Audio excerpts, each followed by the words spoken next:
Hello again, everyone. I'm Dr. George Simon, and welcome to another edition of Character Matters, the program where we talk about what I consider to be the defining issue of our time, the character crisis that we have faced for several decades now, and that affects every aspect of our lives.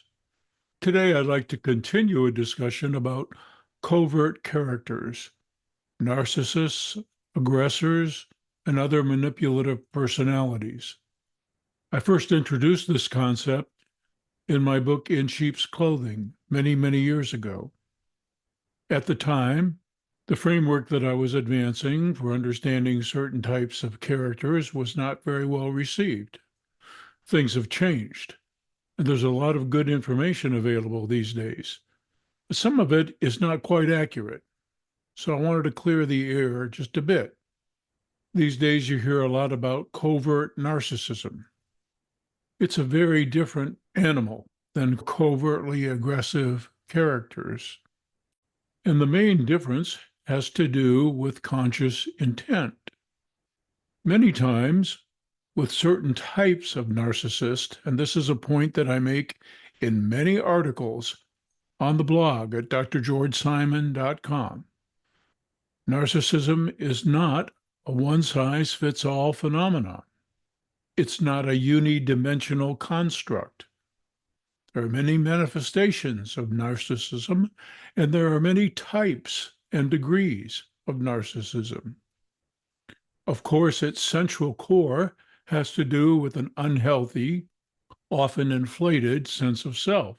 But some narcissists are more vulnerable and more compensatory and have more of a moral foundation, and other narcissists, because they are significantly impaired in their ability and or their willingness to care about other people, are a very different stripe.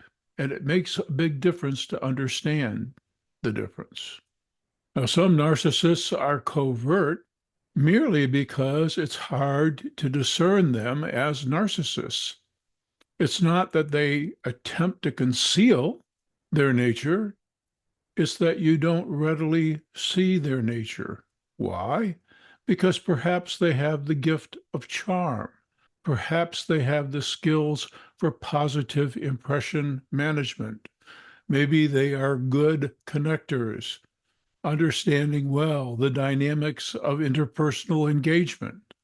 So sometimes narcissism can be hard to see, and you only see it once it becomes too late in a relationship. That's different from the covert aggression involved in manipulative characters. Covert aggressors know what they're doing and deliberately present themselves in a way that deceives. Why?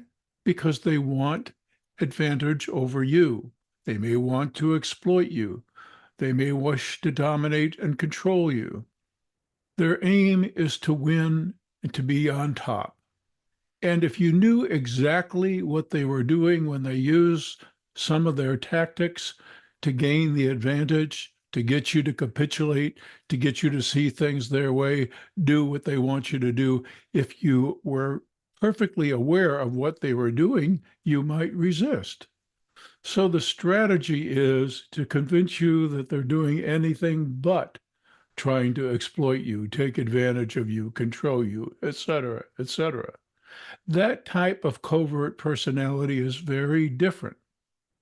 And that's why I've written all that I have, especially in my books, In Sheep's Clothing and Character Disturbance. For many years, well over 40 years, I have wanted people to understand what makes people tick, especially in our day and time.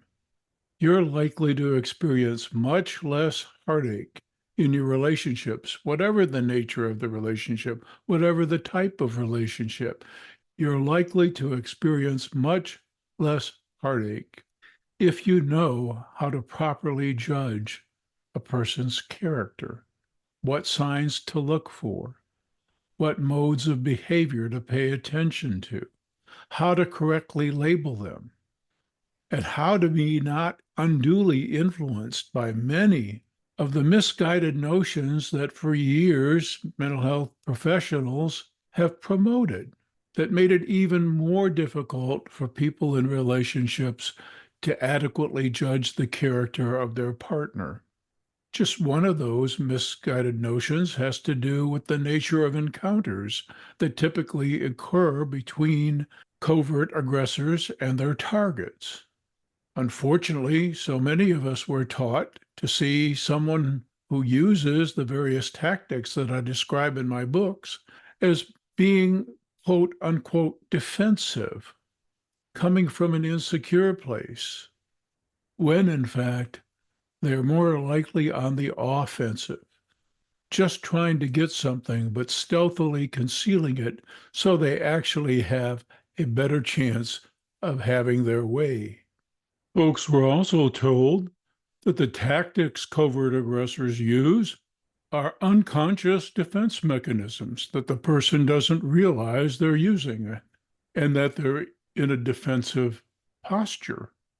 This contradicts the target's gut, a gut that's telling them that the person using the tactics is really trying to take advantage of them. So much of what people were told about how people operate caused them to misperceive situations and to doubt themselves, to not trust their gut.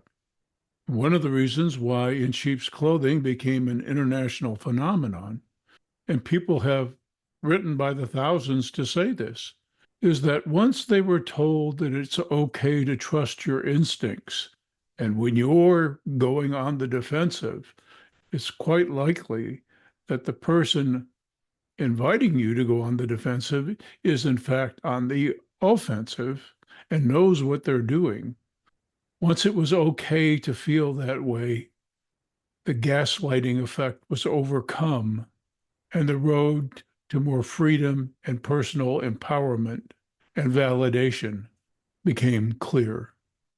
So once again, I invite you to avail yourself of the hundreds of free articles on the blog at drgeorgesimon.com, as well as to avail yourself of all my books readily available on Amazon and in many bookstores. And I'll have more to say on these topics in coming editions of Character Matters.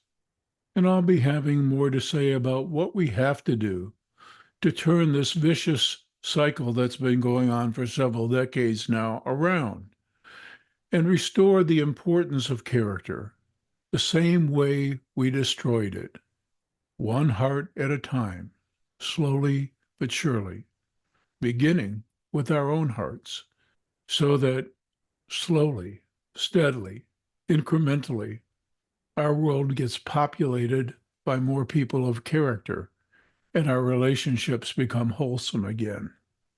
Thanks for tuning in. I'm Dr. George Simon. Until next time, take care.